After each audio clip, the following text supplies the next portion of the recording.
rarely that it happens, but I mean, if someone tells me, oh, my hobbies are partying and going out and, you know, things that... For children too. No, but like when it's drug taking. Yeah, no, thank God this has never happened, but I usually look at things that show more like responsibility, like to read. No, but I'm talking about hobbies. Okay. Like, I like to read. I like to. They show like something that could benefit the child.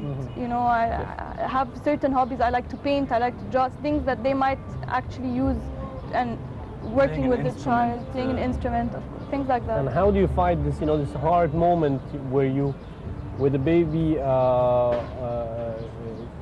giver or the babysitter goes to the family and try to build this, you know, sort of a quick and fast relation with the kids.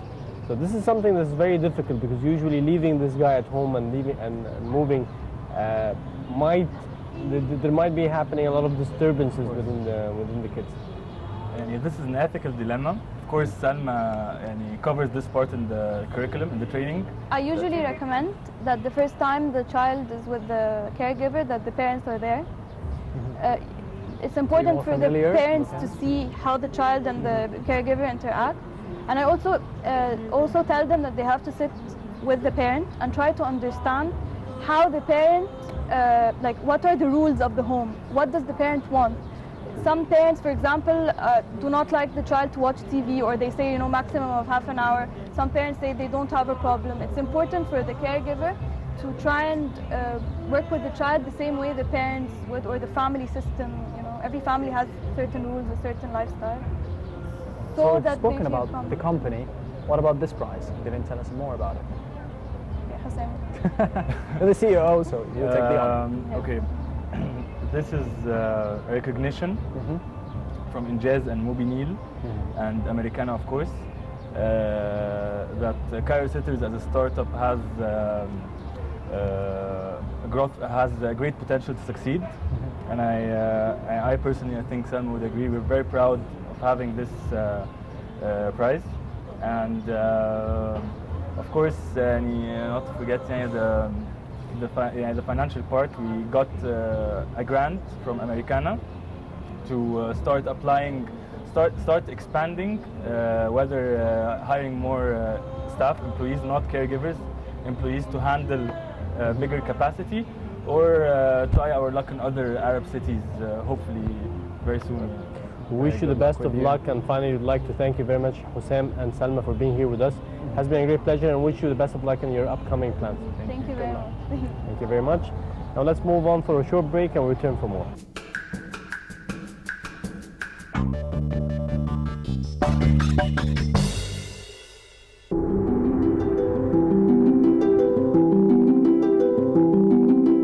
As the world is now facing serious problems threatening mankind, it's just the right time for everyone to take meditation and learn how to find a deep pool of quiet in the midst of all that is happening.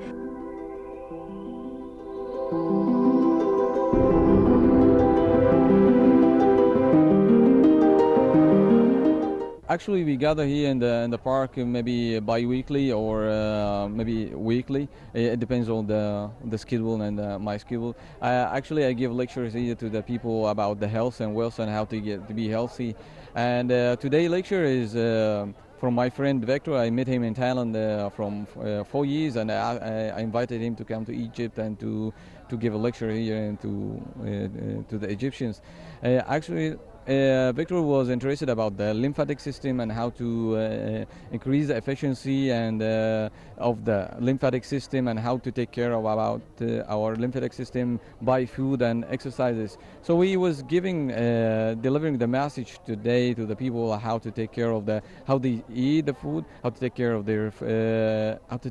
their body and mind, and how they unite the connection between the body and mind, and how this is very important to have a healthy body and healthy life, healthy daily life and work life. In preparation for the Global Meditation Day, meditation sessions were performed by Muhammad Isa and sponsored by Free Dynamic Meditation Group at the Azhar Park. How we can actually take care of our body, and not is only about just exercise, which I found out this morning with most of the people are so busy and they are not able to perform the exercise, and therefore most of them have problems coming up, like the body not accepting the food. The food is the main cause of a lot of problems. So this morning I came here is to share with them how we can know more information about our body and how we can minimize the risk of getting into problem with food. So this morning there's a lot of questions, and I also learned from a lot of them that they want to know more about the food.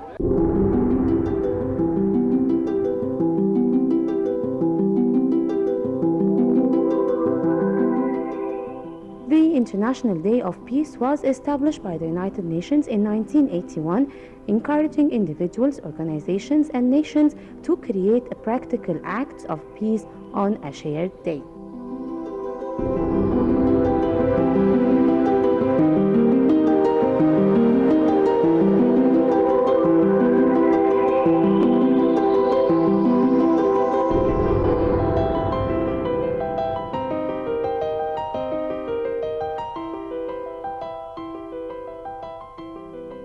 He first started with a nutrition specialist.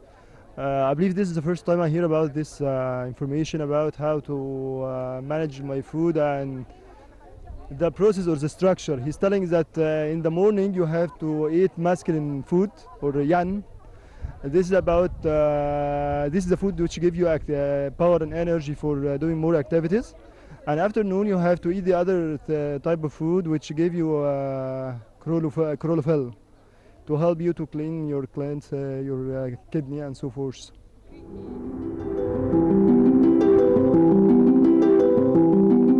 The exercises focused on benefiting the kidneys, which Muhammad said have direct relation with the hair. And a lot of participants attended the sessions and enjoyed the exercises. Reporting for Nile International, I'm Sarah Talawi.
I'm really looking forward to working with you this year and write a new chapter in this long story of Isaac.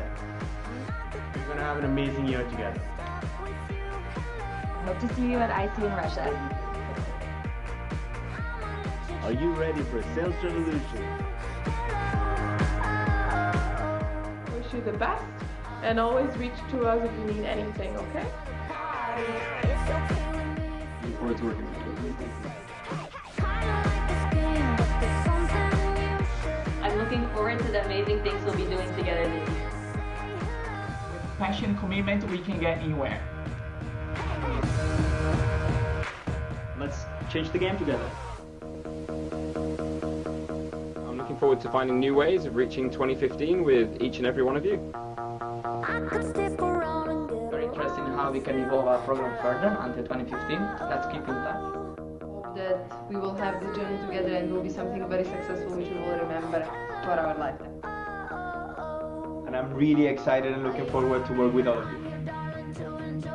Wishing you guys the best luck for our term, and let's achieve more impact through GCDP program. Ready to deliver awesome experiences with you this year. Are you ready to be part of the year where ISIC expands all over the world more than ever before? Are you ready to bring GIP to next level? Looking forward to work with you guys. Are you ready to start? Let's go! Let's change the game for GIP and for ISIC. I wish all of you a great start to your term and loads of financial sustainability while we are reaching our midterm ambition towards ISIC 2050. Today we're starting a new generation. I wish you a lot of energy, a lot of passion, a lot of commitment, and a lot of willingness to create impact for the world that we live in.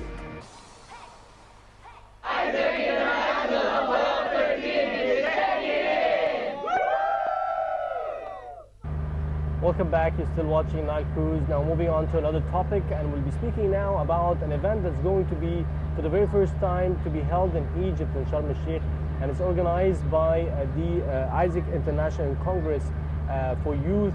I'd like to introduce my guest for the show, and for this specific topic I'm joined with Nessma Nafie, Vice President for the Public Relations and Marketing for the ISIC International Congress. Hello and welcome to the show. And also Sarah Shehata, Financial Director for the ISIC International Congress. At the beginning, I'd like to welcome you to our show and to be speaking to you more about this event that's going to be held for the very first time in Egypt. If you can give us a briefing about that, Nessma. Okay. ISIC International Congress is the biggest youth conference held by ISIC every year. This year, the 65th edition is going to be held in Sharm el-Sheikh in Egypt, and it gathers the national leadership bodies of ISIC offices in all 113 countries where ISIC is present to set the vision and the objectives for the upcoming year, gather inputs on the operational direction, and set strategic plans for ISICers, and for ISIC countries in order to ensure that the organization is moving in the correct direction and coming out with the best output for youth of the world today. So, Sarah, you're responsible for the finances of the Congress, right? So this is the more important part of the of the whole show. What are you responsible for? I'm responsible for making sure that the conference actually happens and we have enough financial resources to make it happen, whether by cost cutting or getting sponsors for the conference, and making sure that everything in the end adds up and that we're able to sustain ourselves in creating the conference. So it has a lot to do with money and getting money from sponsors and putting it in to get the conference in the best shape it could be. Yes, correct. Yes. So if we move back to this sort of event, mentioning it's the very first time in Egypt, so how was the impact in previous conferences as such in different parts of the world? Last year the Congress took place in Russia, in Moscow to be specific, and I believe it was the talk of the city for the entire 10 days, from day 0 until the gala night. All of the citizens in Moscow were talking about this conference taking place in their country. Sarah was actually there, so she could talk more about her experience of IC in Russia and how it affected the Russian community there. Yes. It was a very intense experience in the city in Moscow. Everyone was talking about it. It was right in the middle of Moscow, and it was in one of the biggest venues or hotels over there, and everyone was talking about it, and it became, ISIC in Russia became a really big topic in the corporate sector and with the youth as well. How many visitors are expected to be attending such a conference? Well, this year it's going to be the biggest international congress ever, and we're aiming at getting 1,000 delegates. From all over the world? Yes. So I understand that the previous conferences for ISIC had actually a specific theme, right? So what is the theme for this year in Egypt, in Sharm el-Sheikh? This year's theme is to unleash the different layers of the Egyptian culture and the different eras that Egypt has went through. We want the delegates to go through a very intense Egyptian experience and get to know the history of Egypt in a correct form, and eliminate all the stereotypes. So how are you doing that? We have different events that